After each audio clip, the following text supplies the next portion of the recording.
এই বিয়ে হবে না, বরের সাথে আমার হিসাব নিকাশ আছে। গুইনা গুইনা 3 লাখ টাকা দিবি। ওর কাছে আমি টাকা পাই, টাকা দিব। আর ও যদি আজকে আমার টাকা না দেয়, ওর বউরে আমি উঠাই নিয়ে যাবো। আপনি আমাকে চিনতে পারছেন না? চিনবেন বা কি করে? আচ্ছা, এই রোডের অভিকে চিনেন না?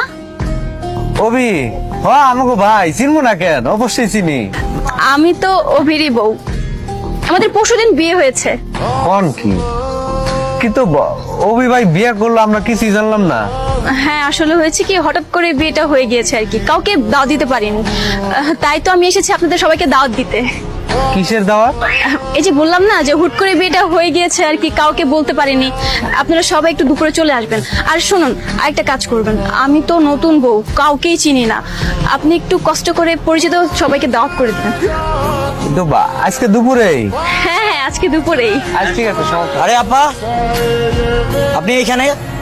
আমি তো ওই যে চকলেট নিতে এসেছিলাম। সমস্যা না, আমি কিন্তু অভিকে বলে এসেছি। আপনি যে বাইরে কি বলছেন না বলছেন এটা তো আপনারা দেখেই বুঝতে পারতেছি। যান বাসায় যান। শুনুন, আপনি কিন্তু মনে করে সবাইকে নিয়ে চলে আসবেন। হ্যাঁ, আরে বাদ দেন, আপনার দাওয়াত দেই। হাঁটেন।